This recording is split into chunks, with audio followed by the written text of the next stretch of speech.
Thanks, Eric. Continuing our back-to-school coverage this morning, preparing parents and their children to return to the classroom. Yeah, this morning, Newberry County Superintendent Alvin Presley joins us live in studio, highlighting new goals and strategies the district will be implementing this new school year. So glad to have you on this morning. Thank you for having me. So let's talk about some of the primary goals for the district this year. Well, number one, we want to make certain that all of our students and faculty, staff are entering safe and secure facilities in a nurturing environment so our students can learn.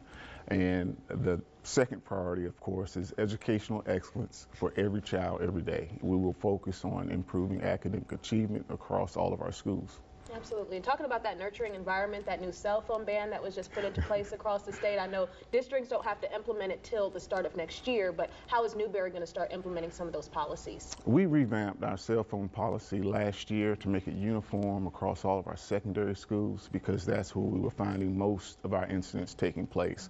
So we're going to wait for guidance from the state before we update our current policies, and then it will be included in our code of conduct, which is our district-wide student discipline. And talk about, academic success. I heard that as one of the priorities. Talk about, any new strategies that you're going to be implementing to focus in on academic success for students. Well, this is a major year for us in Newberry County.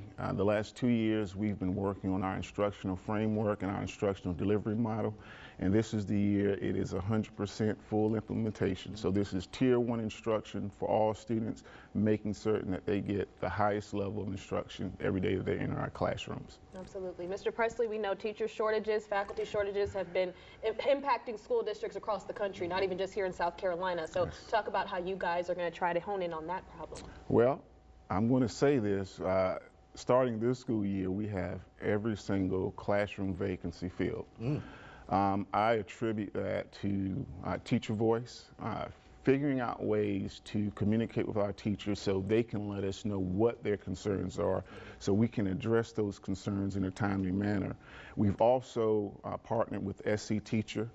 They give surveys district-wide to teachers to find out if they're happy in their current positions, if they're leaving that school or that district, what are the reasons? And then they work with districts to go through that data, and so you can hone in on the problems and really address those issues so that you can retain those teachers that you go out and recruit.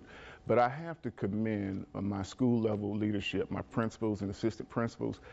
In January, charged them with the task of getting out there, finding teachers, filling all their vacancies, and they came through. And so I just have to commend all of my principals and assistant principals in Newberry County Schools. Yeah, it kind of takes a village to make all of this work, right? It does. You touched on safety for students. Talk about, touch on it again. Talk about some of the enhancements that the district is going to be bringing when we talk about students' safety. Well, we've been updating all of our entry points at our schools. We will continue to do that. We have a wonderful partnership with our law enforcement agencies in Newberry County.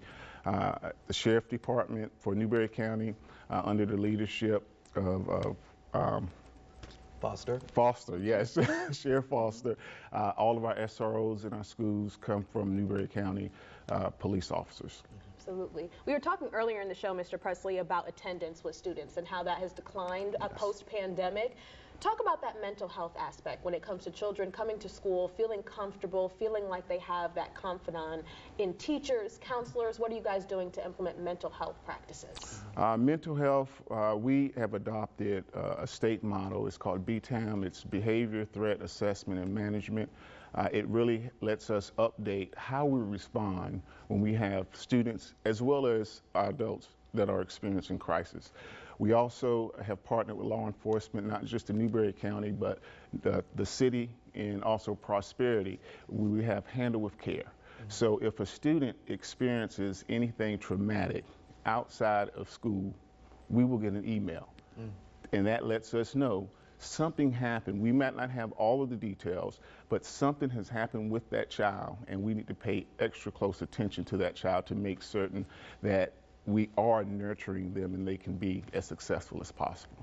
We got about 30 seconds. Talk about any new technology coming to the schools.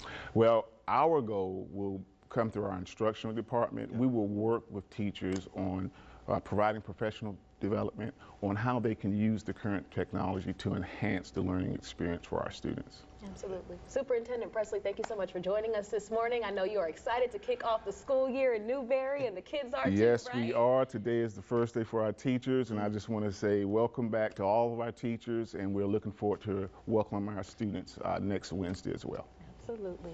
All right, you can find this interview along with all back-to-school information on our website. Just go to WISTV.com. Stay with us. Our Jordan Markov joins us live from the Riverbank Zoo after the break.